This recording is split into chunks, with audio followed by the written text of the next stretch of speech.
wash, we believe a kitchen should perform as beautifully as it looks, with sleek, counter-depth refrigerators. Bourgeois Protestantism. We have a very bad relation to the material present. Because that's one thing that the Weisher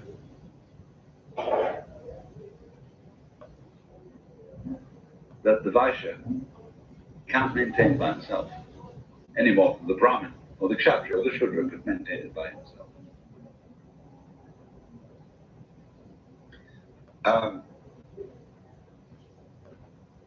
We have a whole world based on this. Two things. Save up. There's a good time coming. So put your money aside, invest it.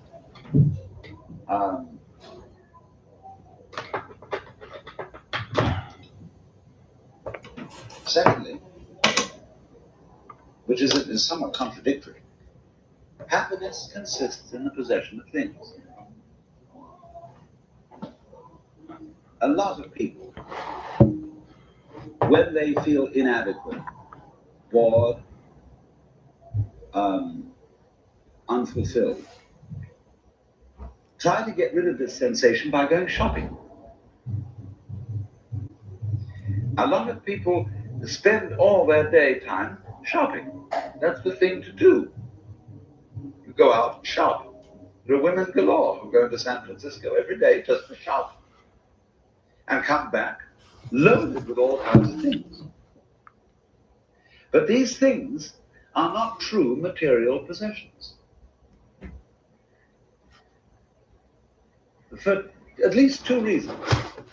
Number one, most of them aren't well made. Number two, you can't use that many things. You can store them, you can put them away, you can show your friends that you've got this and that. But you can't live in 6 houses at once. You can't ride more than 2 horses at a time, unless you're doing some sort of a circus act. No? You can't drive more than 1 car at a time. So we tend to become absolutely overloaded with possessions and have the greatest difficulty, therefore, in moving ourselves around. Because every time we move, we have to carry all the stuff with us. Let's take the comparison between a Japanese living room and a British, American, or German living room. You see the Japanese living room, you have a table and some cushions and the floor. And you don't have any beds. You sleep in a futon, in a quilt, and that's delightful. You don't, therefore, have to haul beds around. You don't have overstuffed chairs, which stand in most rooms like gun emplacements. You know, these huge things. Vast things that have to be pushed around, very heavy. We, in other words, are absolutely cluttered with enormously heavy objects.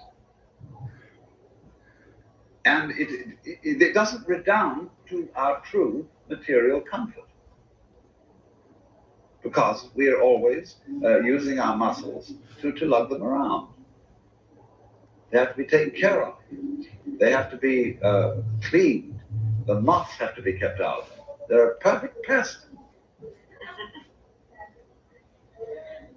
So we don't really understand furniture.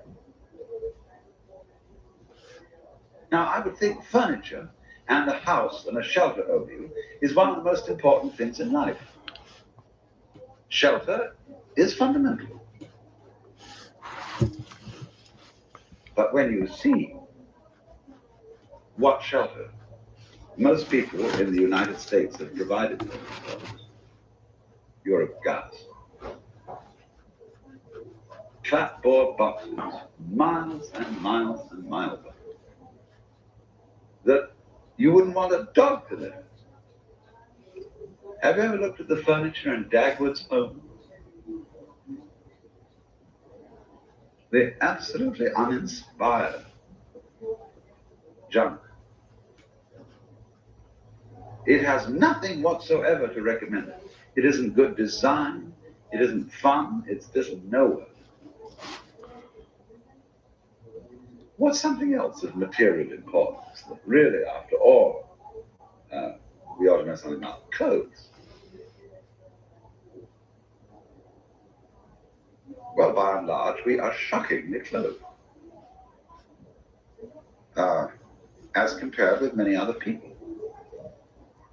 Men go around looking like funeral directors in the most uncomfortable survivals of military uniforms. Women wear frocks and dresses and things that are to cover up amazing systems of pulleys and blocks and tackles.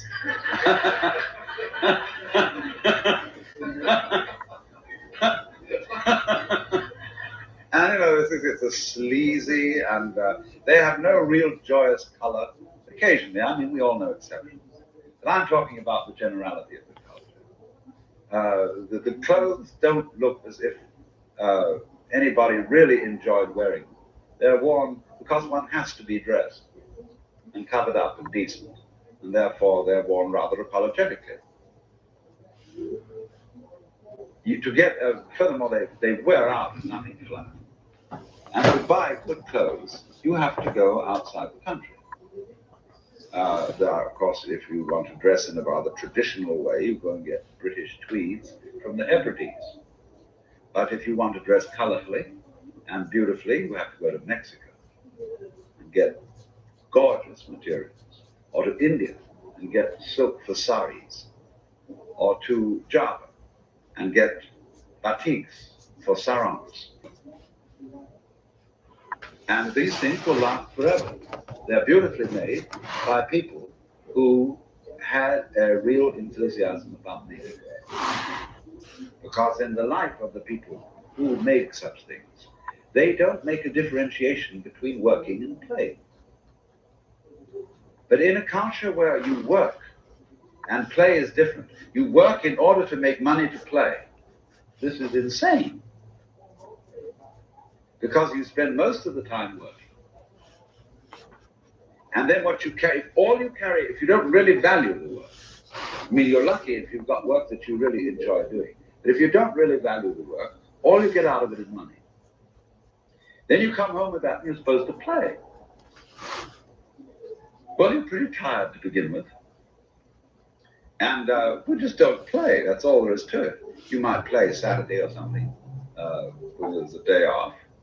But in the evening, very few people actually play. They sit and passively watch television.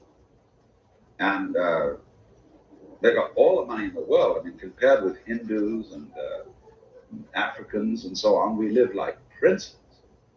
But we don't enjoy it. Not really. There's no gusto for it. You would think that people would come home and have orgies and banquets and, with all that money. And they don't. It's just a sort of constant disappointment.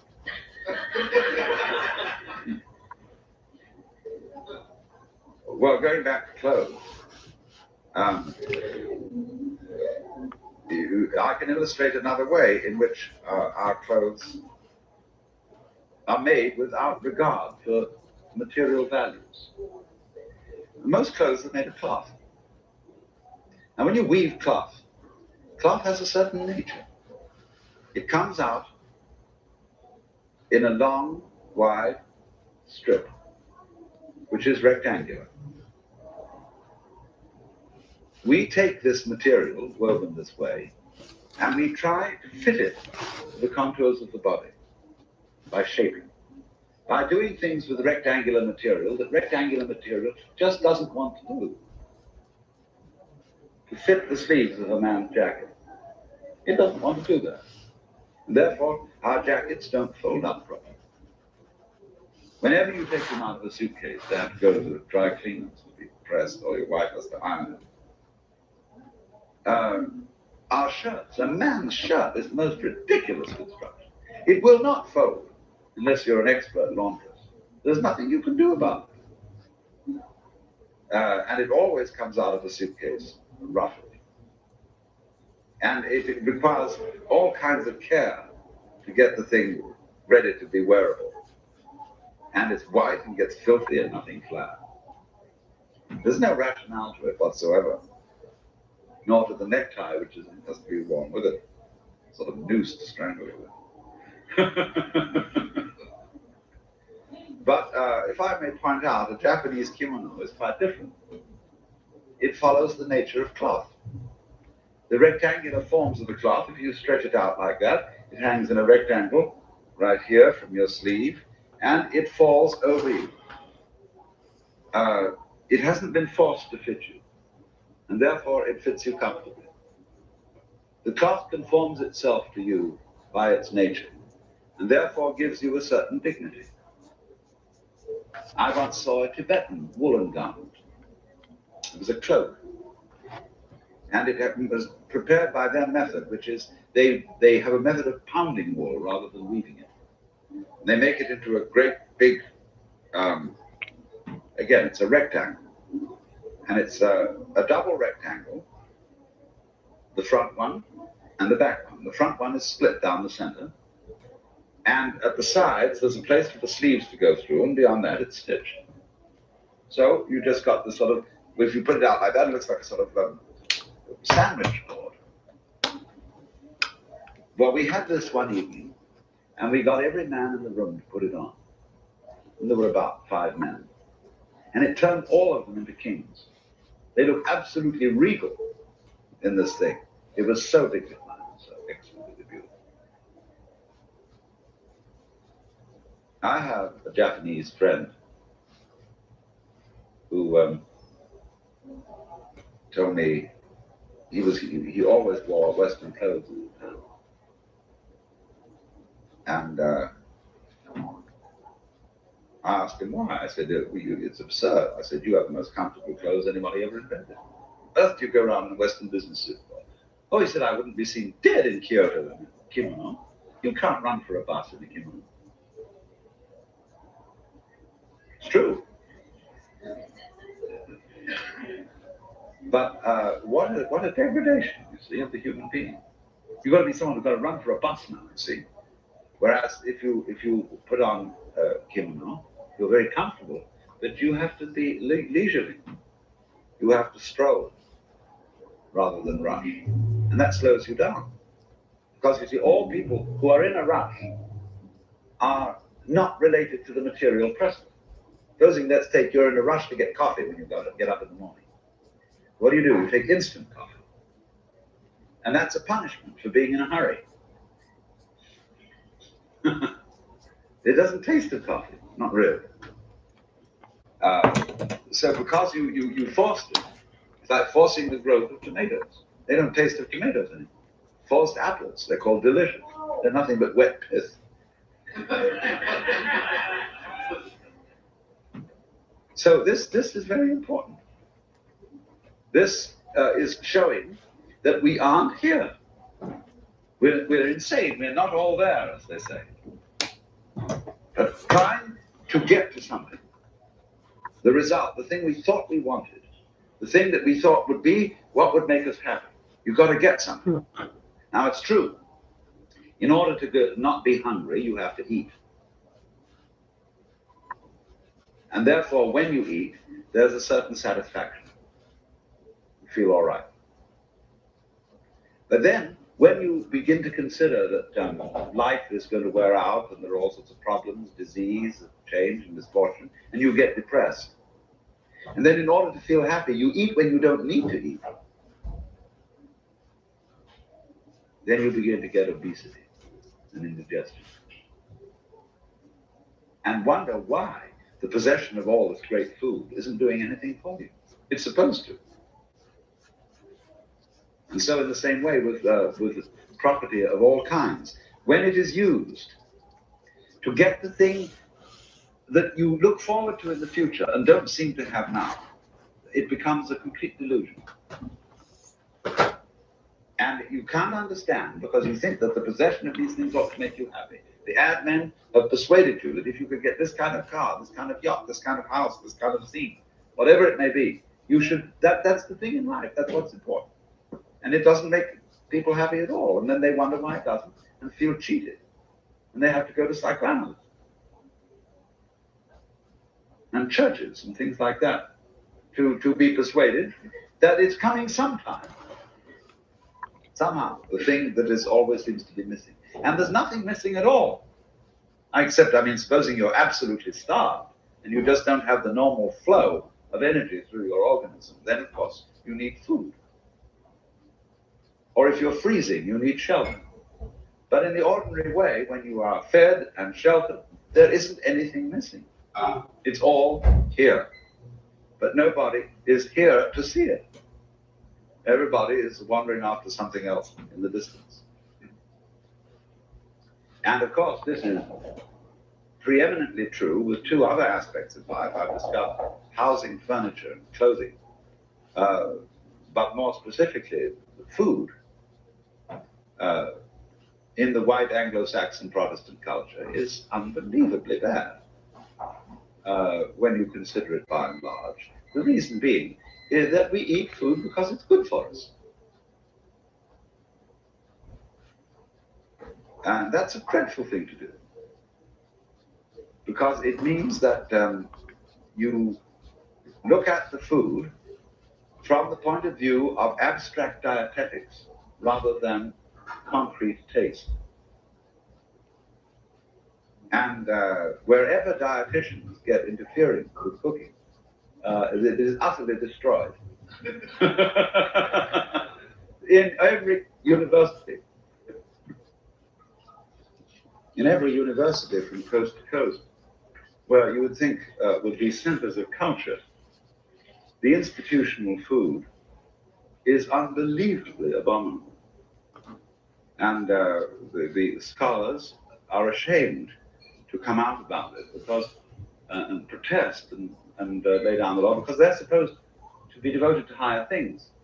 And after all, what you eat, just so long as it's got the right chemicals in it, isn't very important. But what this is, you see, the trouble with that is two things: to eat in order to live, sort of that it's good for you. Is what do you mean good for you? It means that it helps you to go on into the future. But what is the point of going on into the future when all the meals ahead of you are these unappetizing things that are just going to enable you to go on into the future? And the second thing is that eating in this spirit is very disrespectful to all the creatures you have killed in order to eat. It's even disrespectful to an onion to eat it improperly. Onions are living creatures. And if you cut up an onion for dinner, you should reverence the onion. You should respect it. Because if you don't have a feeling of love for the onion, for the fish, for whatever you eat, you won't cook it properly. You won't enjoy it. Cooking is a process of loving. And that it is paying. Read the comments for me, please. To these marvelous beings, which Maybe we they come ingest up. in order to go on living. To the side here. So, this What do they say? futuristic, There's no comments. Exactly. is again, you see, a question of purely quantitative thinking, of lack of relation to the material world. I may make one other rather important aspect of life is lovemaking. Ooh, somebody said, hey, baby. Here again, Oh, you mean my computer, my account? from any practical point of view, I mean, a lot of theoretical works, some of which are fantastic and grotesque. But as a fine Oh, I art, screwed that up. when you compare what goes on in those bedrooms with the things that Nobody are is. suggested in the science, Oh, potato soup's getting better. I heard you mess it up a few times.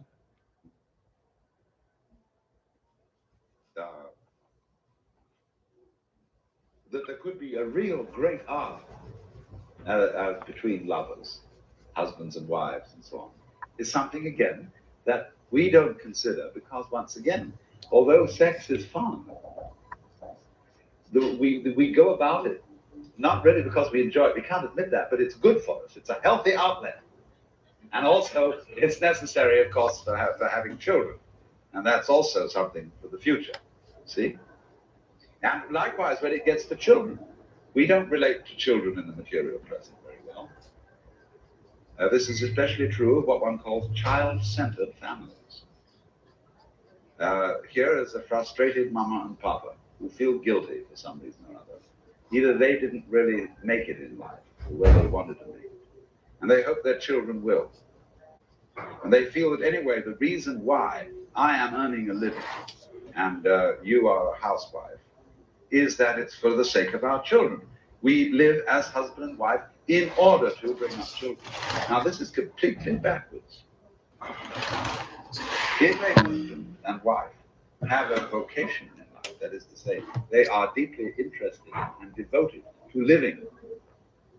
Supposing the husband is a doctor, and he is fascinated with healing people. And that's really what he's about. The children, if permitted to do so, will catch his fascination. If the wife loves working in the kitchen, the children actually want to help. But we don't allow them to, because what we do is, in an industrial society, you can't possibly have children around the factory or the office. In more primitive agricultural societies, you can have children around the farm, around the shop, and so on. And in the countries like Mexico, and it used to be so in Japan before they shrilled them all after school, the children worked along with their parents and learned their craft. But now, we first of all say, no, we're going to do something. We're going to propitiate you with toys. And these are fake plastic replicas of things that adults play with, like guns and dolls. And they're always they're always frustrating. They never quite come up to expectations. The children therefore break them, and it reduces them to fury. And at the end of the day, every household I know with a good, nice American homes, where there are children, they are strewn from end to end with disintegrated plastic. Papa is coming home from the office with a mysterious commodity called money, which is, you've got to bring it, but nobody's really interested. And so the house has to be tidy for him to get back. Therefore, there's a screaming, knock-down, drag-out battle with Mama trying to get all the children to clean up and throw the stuff away. And he comes home from a job in which nobody is interested because they have no part in it. The wife knows nothing about it except in a theoretical way. The children know nothing about it because it's something he does off there. And then all his interest, if he has any interest in his job at all, off there with the community of people with whom he works in that situation, he comes back. And with people to whom he now has absolutely no real relationship whatever, he's supposed to be a good pal, nice kind husband. And that is why in all our comic magazines, the father in the family is portrayed as a clown. Invariably. All the jokes are on poor old Dad. But again, you see, this is abstractionism. It's the result, for example, that the whole family set up in our culture is an institution hanging over from agrarian civilization, which just doesn't work in an urban industrial civilization. We keep it up because that's the way things are supposed to be. We've never rethought human relationships in immediate relation to this new kind of situation in which we're living. So those families that thrive and get on reasonably well with each other are fortunate flukes. Which there will always be a certain number.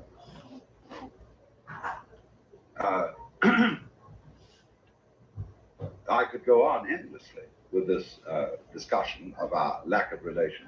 I mean, let's just take our notions of feminine beauty.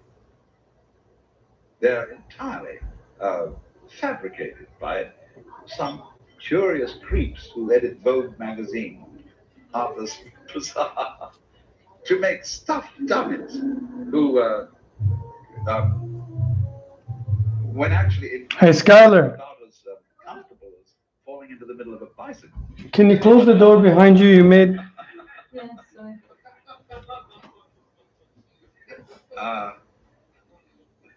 And you know, Can you find me a they're always having to live up Tupperware to that the I can soak this in? It's clogging up. They feel their husbands will be disappointed if they don't look like that.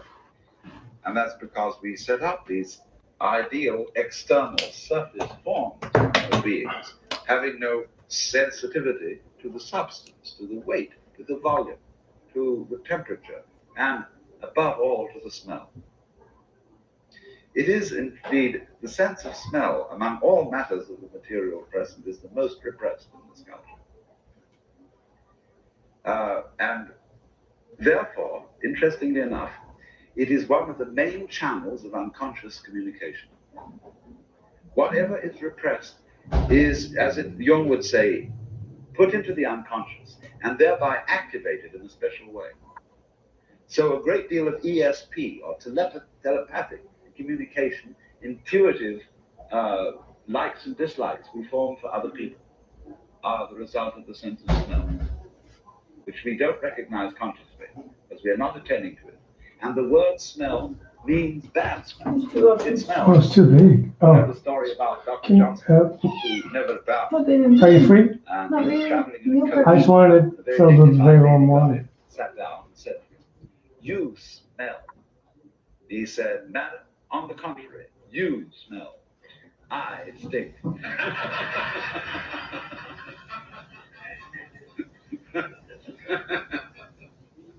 But you see, smell is essentially bad smell. In English, there are only 3 adjectives peculiarly used for qualities of smell: fragrant, acrid, pungent. All other adjectives used for smell are borrowed from taste or some other sense. It's a repressed, you see. We're not really aware of smell. And Asma, is that the you? human body to smell of disinfectants and things like that, rather than its own natural, interesting flavors. And so everybody is scrubbed and over-cleaned and squirted with alcohol or something, so that they shan't smell. But actually they do smell, only they smell a kind of a lab instead of people. This is as warm as I could get it. I'll have to run them for a bit. So you can see in these many, many ways that we're not here. And we're not present to materiality.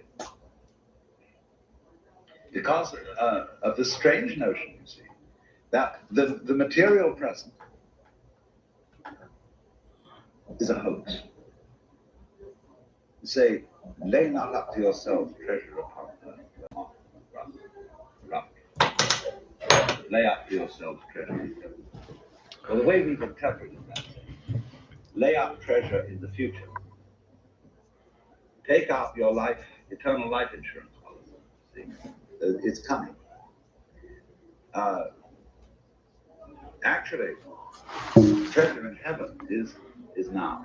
But we think that the real now world, you see, is disintegrating, crumbling, and therefore is bad. But that's not the reason. The fact that the real world now is always unseizable. It's changing. You can't grasp it. There's nothing to hold on to. But that's why it's spiritual. When you lean on it, it collapses. But don't lean on it. Live in it, but don't lean on it. Don't try to hold it. Because in just the same way as when you embrace someone and you try to hold too hard, you squeeze the breath out. And therefore you strangle.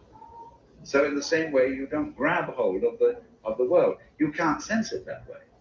I cannot feel whatever this is by doing this. See? I can't get the maximum taste out of beef by grinding it to pieces with my teeth and forcing my tongue against it. Because what I do is I dull the nerve ends. It's a kind of a light touch. You let it flow through your fingers. And so by letting life slip, and it's always slipping, it's now ever changing. It's the more it runs, the more it stays. The more it stays, the more it runs. That's the way it is. And if you don't hold on to it, it's always here. If you do hold on to it, it's always running away. So you suddenly discover that this is the most shocking thing. You see, that the physical world, right here and now, this absolutely concrete moment,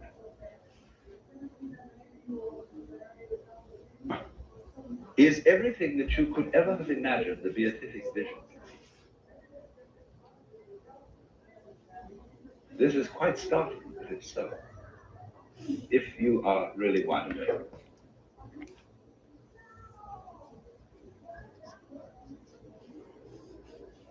I have thought of a sort of fantasy, and I'll try and describe it. When you read about the beatific vision in the Paradiso, Dante, you get this fantastic description of the sort of rainbow rose. At the center, vivid white light, which you can't look at. This dazzling white light. And then as it goes out from that, you get all the colors of the spectrum, going out into violet, and then going out into black. It's black, so transparent, like obsidian, that it's luminous black. And then again, suddenly vivid white in a great arc comes around the black, and it does the trick again. And now that's not all it can do. The rays start waving. See, the whole thing starts shimmering like waves. And then it says, no, that's not all we can do. Then they do curly cubes, every conceivable kind of complexity. Then they start making angles. All the light starts dancing. And you see, you could imagine those Buddhist mandalas where there are radiances full of myriads of Buddhas, all dancing, all rattling bells and thunderbolts and swords. And the whole thing is going.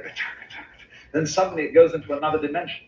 See, there's more, and then it starts getting sound dimensions going with all this color, and smell dimensions going with the sound. And the sound gets so deep and bass and so vibrant that it becomes solid and you can touch it.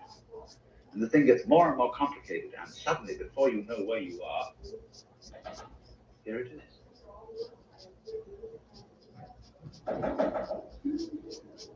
We are just that thing, reached this degree of complexity. See, just like that. But it's never somewhere else. You see, you don't get it anywhere but here. Now, if you try to find it here and say, now, golly, he said this right now. I've really got to pay attention to now. And you try to look at that, you see, and bring now into focus and really look at it. You're still pushing it away. It has to come to you. You can't seek now, because the moment you seek it, you're not looking at the real now, you're looking at one just ahead. See? So, in sum, this necessity of relating to the material present is one of the cardinal components of a good ecological attitude. Because greed, which is essentially discontent with the present, admittedly, some people living on the edge of poverty have an inadequate material present from a physical point of view. But it is the greed of the well taken care of that is so terrible. People who have enough to eat, wear, and clothe, and are still greedy, and therefore go out to exploit this earth and drag every last ounce of wealth out of it. which is immediately turned into rubbish and poison gas, because they can't be alive here at the moment. So let's take a minute.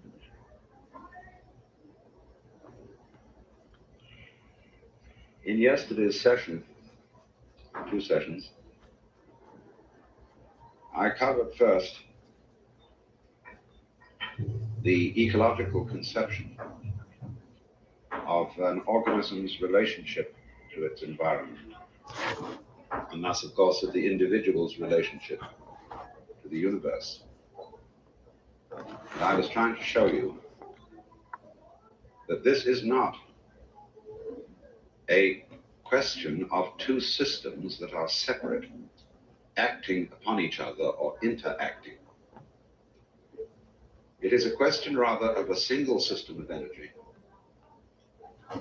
expressed with great complexity, which is one process, one activity. It is possible to become aware that this is so, not simply theoretically, but as a matter of sensation. And when one becomes aware of it in that way, the feeling is at first curious and is apt to be misinterpreted. It can be felt either as if you were sort of floating, that is, completely passive, not doing anything, not making any exertion of will, but as if all your behavior was simply happening. That is one way of feeling it. Another way of feeling it is the sensation that you are God and making everything happen. These are the polar opposite ways of feeling the same thing. And when people, for one reason or another, slip into this kind of sensation, and it can happen by accident, they may jump to very strange conclusions, depending on their background, their religious upbringing, because it is that background which gives them a language in which to express to others and to themselves how they feel. But you must be very clear about this and understand it theoretically thoroughly, just in case this ever happens to you, so that you won't be accused of being crazy. It is not, you see, that your own individual organism is the puppet of everything else, responding to it as a billiard ball responds to being hit by a cue. It is not also that you as an individual are an independent source of energy which pushes the world around. Both these views are based on a false assumption that the individual organism is really separate from the world. That's the false assumption. And we think about this situation by analogy with billiards, because Newton thought that way. Descartes thought that way.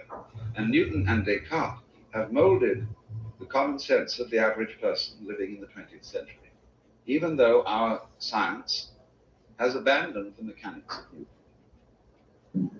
Certainly it has in physics, it certainly has in biology, although I find that in psychology, people still talk and think in a Newtonian way, that, for example, Freud structured the organism of psychology of the human psyche by analogy with hydraulics. So you must call Freudianism a form of psychohydraulics. The unconscious is the deeps. Sexual energy is represented like the flow of a river, which can be dammed up, repressed.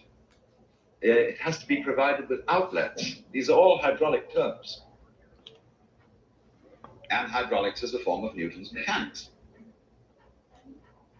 Because you see, in Newtonian mechanics, which is based really on billiards, the balls are standing for atoms, and they bang each other around. And so everything is explained. The movement of ball A is explained by the behavior of balls B, C, D, and E, and so on, insofar as they impinge against it. And you have to go back and back and back trying to figure out how it all got started. Who pushed it first? And who pushed him? You see? Well, this model won't do anymore.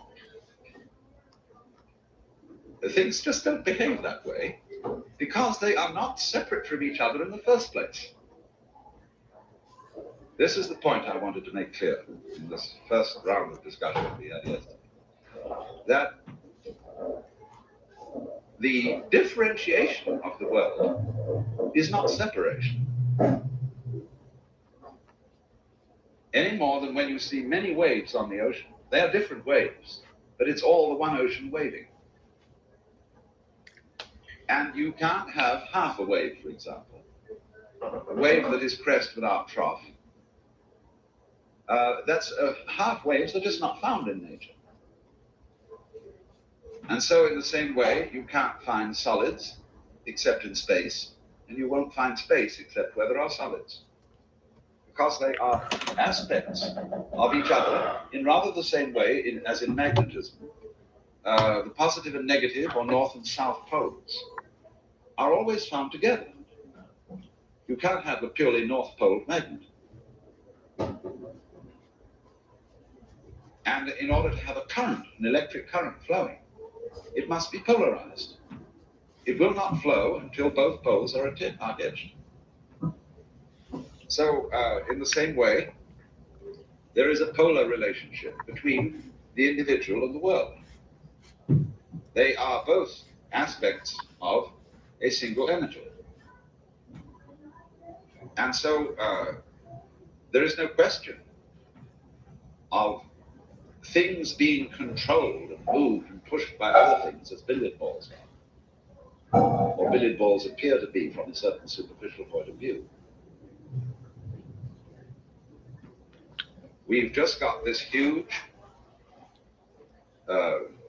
being, although being is not quite the right word, because existence is composed of being and non-being, corresponding to solid and space, crest and trough of wave. And because fundamentally, the energy of the world is vibratory. It's on and off. And there is no off without on, no on without off. To be or not to be is not the question. Because to be implies not to be as much as not to be implies to be. So in the Taoist Chinese philosophy, it is said that being and non-being arise mutually. It's like the egg and the hen. You don't find eggs without hens, nor do you find hens without eggs. The hen is, as a matter of fact, one egg's way of becoming other eggs. It all goes together. But we don't see this for the simple reason that we are primarily involved in using a method of perception which is analytic, which spotlights various features of the world and does so with the aid of naming or giving symbols to those features of the world which we consider significant, and therefore ignoring features of the world which we don't consider significant, and for which therefore we don't have names. Haven't you noticed how often children point at something and say, "What is that?" And you can't make out exactly what it is they're pointing at. They're pointing out something they've noticed, but which adults don't consider important. They want a name for it. We don't have a special word for dry space. We don't have a special word for the inside surface of a tube. But in American Indian languages have such words. Eskimos recognize 5 different kinds of snow. But the Aztec language has one word for snow, rain, hail, and ice. You see the geographical reasons for that. So according to what you consider important, you have names. And according to naming, you identify separate things. But they're only separate in a purely theoretical way. They're not materially separate, not physically separate. And so it's immensely important that we become aware of this fact. Because if we're not aware of it, we do the most stupid things. We try to